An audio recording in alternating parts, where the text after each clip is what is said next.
रात के करीब 10 बज रहे थे। सड़कों पर सन्नाटा पसरा था। इसी सन्नाटे में लाल रंग का सलवार सूट और पीला दुपट्टा पहने एक जवान और खूबसूरत लड़की धीरे धीरे कदम बढ़ाते हुए सड़क के किनारे किनारे चल रही थी। वह कोई आम लड़की नहीं थी, वह थी आईपीएस ऑफिसर पूजा शर्मा। पूजा इस समय अपनी मां की दवा लेने के लिए एक डॉक्टर के घर जा रही थी। उसकी चाल में आत्मविश्वास था, लेकिन चेहरे पर मां की तबीयत की चिंता साफ झलक रही थी। सड़क के मोड़ पर पहुंचते ही पूजा की नजर सड़क के किनारे बैठे कुछ पुलिस वालों पर पड़ी। वहां 3 से 4 हवलदार और थाने का इंस्पेक्टर मल्होत्रा बैठे हुए थे। उनके सामने शराब की बोतलें खुली पड़ी थीं और मोबाइल पर तेज आवाज में गाने बज रहे थे। वे सब ऊंची आवाज में ठहाके मार रहे थे, गंदी फप्तियां कस रहे थे और पूरी तरह नशे में चूर थे।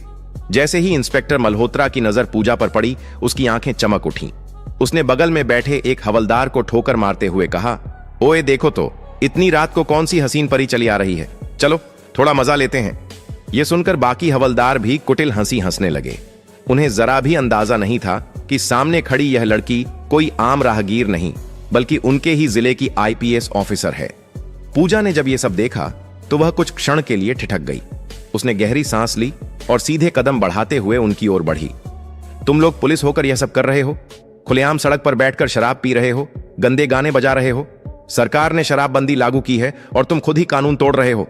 अगर तुम लोग ही ऐसी हरकतें करोगे तो जनता से क्या उम्मीद की जा सकती है? पूजा ने सख्त लहजे में कहा। पूजा के स्वर में ऐसी दृढ़ता थी कि बाकी हवलदार एक पल को खामोश हो गए, मगर मल्होत्रा पर इसका कोई असर नहीं हुआ। वह लड़खड़ाते हुए उठा और पूजा के सामने आकर खड़ा हो गया। उसकी आंखों में नशा और हवस दोनों साफ झलक रहे थे।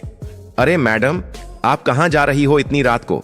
बड़ी खूबसूरत लग रही हो, जरा हम पर भी अपनी नजरें डालो ना, हम भी तो तुम्हारे दीवाने हो सकते हैं। मल्होत्रा ने बेहुदा हंसी के साथ कहा और पूजा का हाथ पकड़ने की कोशिश की। पूजा का गुस्सा उबल पड़ा। उसने अपना हाथ झटकते हुए कहा, देखिए इंस्पेक्टर, मैं आपको इज्जत देती हूं इसलिए चुप हूं, लेकिन आप लोग बहुत बड़ी गलती कर रहे हैं। मैं इस पूरे मामले की रिपोर्ट दर्ज करवाऊंगी। यह सुनकर मल्होत्रा ठहाका मारकर हंसा। रिपोर्ट? अरे पूरा थाना मेरा है, मैं ही इस थाने का मालिक हूं, और अगर मैं चाहूं तो तुम्हें अभी गिरफ्तार करवा सकता हूं। तुम क्या कर लोगी, समझी ना? इतना कहकर उसने जोर से पूजा का हाथ पकड़ लिया और पास खींचने लगा। ज्यादा जुबान चलाएगी तो अभी जुबान खींच लूंगा, मल्होत्रा गुर्राया। पूजा के पैरों तले जमीन खिसक गई। उसने सोचा भी नहीं था कि एक थाने का इंस्पेक्टर इतना गिर सकता है, मगर अगले ही पल उसने खुद को संभाला और दृढ़ स्वर में बोली, आप हद पार कर रहे हैं, सुधर जाइए वरना मैं आप सबको निलंबित करवा दूंगी। मुझे कमजोर मत समझिए, आप लोगों को पता नहीं कि मैं कौन हूं, इसलिए मुझे टक्कर मत दीजिए।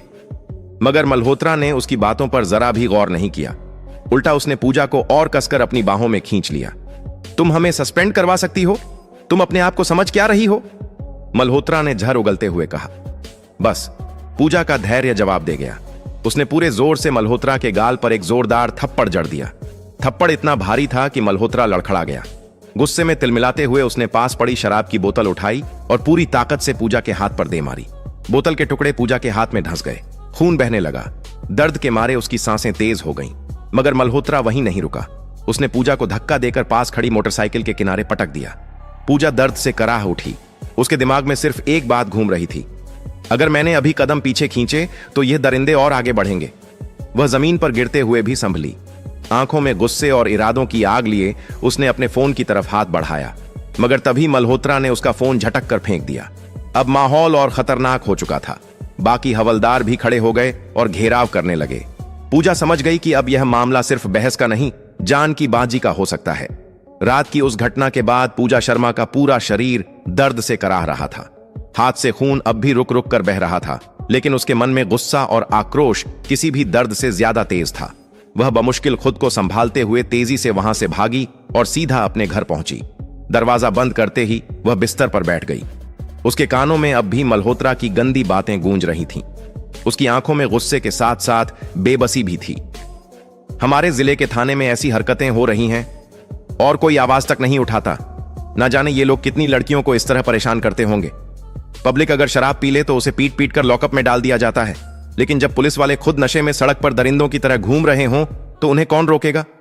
लेकिन नहीं, अब मैं चुप नहीं रहूंगी, इन लोगों को सबक सिखाकर रहूंगी। पूजा की आंखों में दृढ़ता झलक रही थी। उसने मन ही मन कसम खाई, इन्हें सस्पेंड करवा कर रहूंगी, हर उस लड़की को इंसाफ दिलाऊंगी जो इनकी दरिंदगी का शिकार हुई होगी। पूरी रात वह नींद की एक भी गोली नहीं ले सकी। सुबह होते ही उसने अपना एक प्लान बनाया। उसने अपने बचपन की सहेली रेशमा को फोन लगाया। रेशमा से उसकी गहरी दोस्ती थी और वह पूजा की बात मानने में कभी पीछे नहीं रहती थी। पूजा ने पूरी घटना और अपने प्लान के बारे में रेशमा को विस्तार से बताया। रेशमा ने बिना एक पल गंवाए उसकी मदद के लिए हां कर दी। अगली रात योजना के मुताबिक रेशमा को बिल्कुल साधारण लड़की की तरह तैयार किया गया।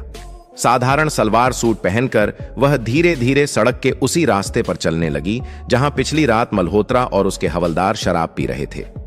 पूजा भी वहां मौजूद थी, लेकिन इस बार वह दूर एक पेड़ के पीछे छिपकर खड़ी थी। उसके हाथ में मोबाइल था जो रिकॉर्डिंग मोड में चल रहा था। जैसा अंदाजा था वैसा ही हुआ। सड़क किनारे वही दृश्य दोबारा था। इंस्पेक्टर मल्होत्रा और उसके हवलदार शराब की बोतलें खोले बैठे थे, गंदे गाने बजा रहे थे और बेहुदा हंसी उड़ा रहे थे। एक हवलदार ने रेशमा को देखा और मल्होत्रा से कहा, सर देखिए, आज फिर एक लड़की सड़क से जा रही है। मल्होत्रा ने आंखें तरेरी और मुस्कुराया। ओह, लगता है आज किस्मत हमारे साथ है। चलो, आज इसे नहीं छोड़ेंगे, मजा लेंगे। वे सब उठकर रेशमा के पास पहुंचे। रेशमा घबराई सी खड़ी हो गई। मल्होत्रा नशे में लड़खड़ाता हुआ उसके करीब आया और गंदी मुस्कान के साथ बोला, क्या बात है मैडम, नाम क्या है तुम्हारा? इतनी रात को कहां निकल पड़ी हो? चलो, थोड़ा हमारे ऊपर भी ध्यान दो, तुम्हारे चेहरे ने तो हमें दीवाना कर दिया। इतना कहते हुए मल्होत्रा बेसुरी आवाज में गाना गाने लगा। रेशमा ने डरने का अभिनय किया। तभी एक हवलदार ने उसका हाथ पकड़ लिया और जबरदस्ती खींचने लगा। रेशमा जोर से चीखी और हाथ छुड़ाने लगी। इधर दूर खड़ी पूजा सब कुछ अपने मोबाइल में रिकॉर्ड कर रही थी। उसकी उंगलियां मोबाइल को कसकर पकड़े थीं ताकि कोई सबूत छूट न जाए। जब हद पार होने लगी तो रेशमा ने प्लान के मुताबिक इंस्पेक्टर का हाथ जोर से काट लिया और झटके से छुड़ाकर भाग निकली। मल्होत्रा गुस्से में चीखा, अरे पकड़ो इसे! मगर नशे में धुत होने के कारण कोई भी उसके पीछे तेजी से भाग नहीं पाया। रेशमा भागते हुए सीधा पूजा के पास पहुंची। दोनों तेजी से वहां से निकली और अपने अपने घर चली गईं। अब पूजा के पास मल्होत्रा और उसके हवलदारों के खिलाफ एक ठोस सबूत था, लेकिन वह जानती थी कि केवल एक सबूत से मामला इतना बड़ा इंस्पेक्टर नहीं झुकेगा। उसे और सबूत चाहिए थे ताकि साबित हो सके कि यह लोग सिर्फ नशे में हरकतें नहीं करते, बल्कि बार बार ऐसी घिनौनी हरकतों को अंजाम देते हैं। पूजा ने सोचा, अगर मुझे इन्हें गिराना है तो इनके हर अपराध का पूरा सबूत चाहिए। मैं पीछे नहीं हटूंगी। दूसरी तरफ इंस्पेक्टर मल्होत्रा और उसके हवलदार बेखबर थे। उन्हें जरा भी अंदाजा नहीं था कि उनके खिलाफ एक बहुत बड़ा जाल बिछ चुका है। आने वाले दिनों में उनकी जिंदगी का सबसे बड़ा तूफान उन पर टूटने वाला था, और यह तूफान खुद उनकी ही करतूतों से पैदा हुआ था। रात का सन्नाटा फिर से लौट आया था। वही जगह, वही सड़क, वही हवाएं, लेकिन इस बार पूजा शर्मा का इरादा और भी मजबूत था। वह जान चुकी थी कि सिर्फ एक दो सबूत से इंस्पेक्टर मल्होत्रा जैसे दरिंदे को गिराना आसान नहीं होगा। उसे ऐसा सबूत चाहिए था जो न सिर्फ अदालत में काम आए बल्कि पूरी पब्लिक को हिला दे। तीसरी रात लाल रंग की हल्की साड़ी पहने, बालों को दुपट्टे से ढके हुए, हाथ में मोबाइल कसकर पकड़े पूजा शर्मा चुपचाप उसी सड़क की ओर बढ़ी। वह जगह अब उसके लिए डर का प्रतीक नहीं बल्कि मिशन का मैदान बन चुकी थी। दूर से ही उसने देखा, वही दृश्य था। इंस्पेक्टर मल्होत्रा और उसके हवलदार सड़क किनारे बनी टूटी फूटी झोपड़ी के पास शराब की बोतलें खोले बैठे थे। मोबाइल पर गाने बज रहे थे और उनके बीच बेहुदा हंसी मजाक जारी था। पूजा ने गहरी सांस ली और झाड़ियों के पीछे छिपते हुए मोबाइल का कैमरा ऑन किया। वीडियो रिकॉर्डिंग शुरू हो गई। करीब 2 मिनट तक उसने हर चीज कैद की। बोतलें, हंसी, गालियां और इंस्पेक्टर मल्होत्रा का शराब में चूर गिरा हुआ चेहरा। जब उसे लगा कि सबूत पर्याप्त है तो वह तुरंत घर लौट आई। घर पहुंचकर उसने मोबाइल को अपने सामने रखा और उस वीडियो को कई बार देखा। हर बार उसका गुस्सा और बढ़ता जा रहा था। ये लोग पुलिस की वर्दी में दाग हैं, इन्हें बचाने वाला कोई नहीं होगा। अब ये सबूत इन्हें बर्बाद कर देगा, उसने खुद से कहा। लेकिन पूजा को पता था कि सिर्फ वीडियो रिकॉर्डिंग से मामला नहीं बनेगा। मल्होत्रा के रसूख बड़े थे। थाने के कई लोग उसके इशारों पर चलते थे। उसे सस्पेंड कराने के लिए सिर्फ सबूत ही नहीं, पब्लिक सपोर्ट और बड़े अफसरों की मदद भी चाहिए थी। अगले दिन सुबह पूजा ने अपने पड़ोस की कुछ भरोसेमंद महिलाओं और बुजुर्गों को घर बुलाया। उसने उन्हें वीडियो दिखाया। वीडियो देखकर सबका खून खौल उठा। एक बुजुर्ग बोले, मैडम, अगर हमारे जिले के पुलिस वाले ऐसे काम करेंगे तो जनता कहां जाएगी? आप बिल्कुल सही कर रही हैं, हम गवाही देने को तैयार हैं। दूसरी ओर एक महिला ने कहा, मैडम, आप जैसे लोग ही हमारी उम्मीद हैं, आप जो कहेंगी हम करेंगे। पूजा के चेहरे पर हल्की मुस्कान आई। उसे समझ आ गया कि पब्लिक सपोर्ट मिल चुका है। अब बारी थी अगला कदम बढ़ाने की, बड़े अफसरों तक पहुंच। पूजा जानती थी कि मल्होत्रा को सीधे पकड़वाना आसान नहीं। अगर वह सीधे थाने जाती और शिकायत करती तो मामला दबा दिया जाता।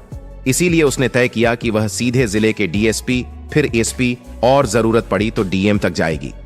सबूत तैयार करके वह सबसे पहले डीएसपी विकास सिंह के ऑफिस पहुंची। विकास सिंह एक सख्त और ईमानदार अफसर माने जाते थे। पूजा ने उन्हें पूरा वीडियो दिखाया और पूरी घटना विस्तार से सुनाई। डीएसपी वीडियो देखकर हैरान रह गए। मैडम, यह मामला बहुत बड़ा है। मल्होत्रा का नाम कई बार सामने आया है, लेकिन आज तक कोई ठोस सबूत नहीं था। आपने कमाल कर दिया, उन्होंने गंभीर स्वर में कहा। सर, मैं चाहती हूं कि इस मामले को दबाया न जाए। मैं खुद गवाही दूंगी, पूजा ने दृढ़ स्वर में कहा। डीएसपी ने हामी भरी। आपको मेरी पूरी मदद मिलेगी, लेकिन हमें और सबूत चाहिए ताकि कोई लूप होल न बचे। यह सुनकर पूजा ने अपने अगले कदम के बारे में बताया। सर, मैं एक और रिकॉर्डिंग करूंगी, इस बार ऑडियो भी। साथ ही कुछ स्थानीय लोगों को साथ लेकर स्टिंग करूंगी ताकि कोर्ट में मामला टिक सके। डीएसपी ने उसकी योजना पर सहमति जताई और कहा, आपको सुरक्षा भी दी जाएगी, और हां, मामले को मैं खुद एएसपी साहब तक पहुंचाऊंगा। उस रात पूजा ने एक और योजना बनाई। इस बार उसने पड़ोस के 2 भरोसेमंद लड़कों और एक महिला को अपने साथ लिया।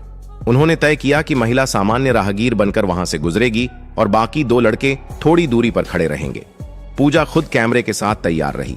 जैसा अंदाजा था, मल्होत्रा और उसके हवलदार फिर वहीं हरकत करते दिखे। उन्होंने उस महिला को रोकने की कोशिश की, गंदी बातें की और हाथ पकड़ने की कोशिश भी की। सब कुछ कैमरे में रिकॉर्ड हो गया। इस बार पूजा के पास वीडियो प्लस ऑडियो दोनों सबूत थे। अगली सुबह पूजा सीधे एसपी संदीप चौहान के पास पहुंची। उसने सारे सबूत और पब्लिक गवाहों की सूची दिखाई। एसपी ने वीडियो देखते ही टेबल पर हाथ मारा। ये लोग पुलिस कहलाने के लायक नहीं हैं। मैडम, आपने बहुत हिम्मत दिखाई। मैं इसे तुरंत डीएम मैडम तक पहुंचाता हूं। उसके बाद पूजा और एसपी खुद डीएम श्रुति वर्मा के ऑफिस पहुंचे। श्रुति वर्मा अपने कड़े फैसलों के लिए जानी जाती थीं। उन्होंने वीडियो देखा और कड़क आवाज में कहा, यह शर्मनाक है। ऐसे लोग पुलिस की वर्दी पर कलंक हैं। मैडम, मैं आपके साथ हूं। डीएम ने तुरंत आदेश दिया कि पूरे मामले की जांच के लिए एक स्पेशल टीम बनाई जाए। साथ ही मल्होत्रा और उसके हवलदारों को तुरंत ड्यूटी से निलंबित करने का प्रस्ताव तैयार किया जाए। पूजा की मेहनत रंग ला रही थी। मल्होत्रा और उसके आदमी अभी भी अनजान थे कि उनकी गिनती की घड़ियां शुरू हो चुकी हैं। पूजा ने पब्लिक गवाहों से लिखित बयान लिए और सभी सबूत एक फाइल में इकट्ठा कर दिए। डीएम ने अगले ही दिन प्रेस कॉन्फ्रेंस बुलाने का आदेश दिया। पूजा मैडम, कल का दिन आपकी जीत का पहला दिन होगा। हम जनता के सामने इन दरिंदों का चेहरा उजागर करेंगे। पूजा की आंखों में चमक थी। उसने सोचा, अब ये लोग सिर्फ सस्पेंड नहीं होंगे, ये सबक सीखेंगे कि कानून से बड़ा कोई नहीं। अगली सुबह शहर में हलचल मच चुकी थी। पूजा शर्मा ने जैसे ही डीएम के आदेश पर सारे सबूत सौंपे, मामला रफ्तार पकड़ गया। डीएम श्रुति वर्मा ने उसी दिन सुबह जिले के सबसे बड़े कॉन्फ्रेंस हॉल में प्रेस मीटिंग बुलाई। खबर फैलते ही मीडिया, पब्लिक और तमाम पुलिस अधिकारी वहां जुट गए। पूजा ने अपने हाथ में वह फाइल कसकर पकड़ी हुई थी जिसमें पिछले 3 दिनों में जुटाए गए सारे वीडियो, ऑडियो रिकॉर्डिंग्स और पब्लिक के लिखित बयान थे। यह फाइल अब इंस्पेक्टर मल्होत्रा और उसके साथियों के करियर को खत्म करने वाली थी। डीएम श्रुति वर्मा हॉल में पहुंची। उनका चेहरा कठोर था और आवाज में गुस्सा साफ झलक रहा था। हम सब यहां इसलिए जुटे हैं क्योंकि हमारी पुलिस फोर्स में कुछ ऐसे लोग हैं जो वर्दी का नहीं बल्कि दरिंदगी का काम कर रहे हैं। आईपीएस पूजा शर्मा ने अपनी जान पर खेलकर इन गुनहगारों का चेहरा बेनकाब किया है। आज ये वीडियो जनता और मीडिया के सामने पेश होंगे। पूजा आगे बढ़ी। उन्होंने माइक उठाया और सबको संबोधित किया। 3 दिन पहले मैंने देखा कि हमारे ही जिले के थाने में तैनात इंस्पेक्टर मल्होत्रा और उसके हवलदार खुलेआम शराब पी रहे थे, महिलाओं को परेशान कर रहे थे। मैंने उन्हें रोकने की कोशिश की, लेकिन उन्होंने मुझ पर हाथ उठाया। यही नहीं, उन्होंने मेरे साथ बदसलूकी की। अगर मैं चुप रहती तो ये दरिंदे और कितनी लड़कियों को शिकार बनाते पता नहीं। इसलिए मैंने उनके खिलाफ सबूत इकट्ठा किए। इसके बाद उन्होंने वीडियो मीडिया और जनता के सामने चला दिए। स्क्रीन पर मल्होत्रा और हवलदारों का नशे में धुत होकर सड़क पर महिलाओं को परेशान करना, गंदी बातें करना और शराब पीना साफ दिख रहा था। वीडियो देखते ही हॉल में बैठे लोग भड़क उठे। मीडिया के कैमरे लगातार फ्लैश कर रहे थे। लोग चिल्ला रहे थे, सस्पेंड करो इन्हें, जेल भेजो। डीएम ने हाथ उठाकर सबको शांत किया और कहा, इन अपराधियों के खिलाफ कड़ी कार्रवाई होगी। कानून से बड़ा कोई नहीं, चाहे वह इंस्पेक्टर हो या हवलदार। इसी बीच मल्होत्रा और उसके हवलदारों को जैसे ही खबर मिली कि उनके खिलाफ सबूत के साथ डीएम और मीडिया के सामने खुलासा हो चुका है, थाने में हड़कंप मच गया। मल्होत्रा गुस्से और डर से बौखलाया हुआ चिल्लाया, ये सब उस पूजा शर्मा की साजिश है, लेकिन मैं देखता हूं मुझे कौन सस्पेंड करता है। तभी डीएसपी विकास सिंह और SP Sandeep Chauhan police force के साथ थाने पहुंचे। इंस्पेक्टर मल्होत्रा, एसपी ने कड़क आवाज में पुकारा। मल्होत्रा ने अकड़ दिखाने की कोशिश की, सर ये सब झूठ है, मुझे फंसाया जा रहा है। लेकिन एसपी ने उसकी एक न सुनी। उन्होंने कहा, तुम्हारे खिलाफ सबूत पुख्ता है, तुमने कानून और पुलिस वर्दी दोनों का अपमान किया है। डीएम मैडम के आदेश पर तुम्हें और तुम्हारे सभी साथी हवलदारों को तुरंत निलंबित किया जाता है। जांच के बाद तुम्हारे खिलाफ मुकदमा भी दर्ज होगा। यह सुनते ही मल्होत्रा के चेहरे का रंग उड़ गया। पूजा भी वहां मौजूद थी। जब मल्होत्रा की नजर उस पर पड़ी तो वह गुस्से से बड़बड़ाया, तुमने मुझे बर्बाद कर दिया। पूजा ने शांत लेकिन सख्त आवाज में कहा, नहीं मल्होत्रा, तुमने खुद को बर्बाद किया है, कानून से ऊपर कोई नहीं। एसपी ने आदेश दिया, हथकड़ी लगाओ। मल्होत्रा और उसके हवलदारों के हाथों में हथकड़ियां डाली गईं। थाने के बाकी पुलिसकर्मी यह सब देखकर शर्म से सिर झुका ली। उस दिन के बाद से थाने में बहुत सारी सुधार हुई। अब सारे पुलिसकर्मियों को समझ आ चुका था कि यह वर्दी किस लिए बनी है और इसका काम क्या है। उस दिन के बाद सब कोई सुधर गए और सिर्फ थाना ही नहीं, पूरा शहर बदल गया। दोस्तों, अगर आपको यह वीडियो पसंद आया है तो प्लीज वीडियो को लाइक कीजिए और ज्यादा से ज्यादा शेयर करें। और हाँ, हमारे चैनल मशकूर वॉइस को सब्सक्राइब करना ना भूलें। और हाँ, आप लोग कहां से वीडियो देख रहे हैं, किस देश से देख रहे हैं, किस राज्य से देख रहे हैं, कमेंट जरूर बताएं।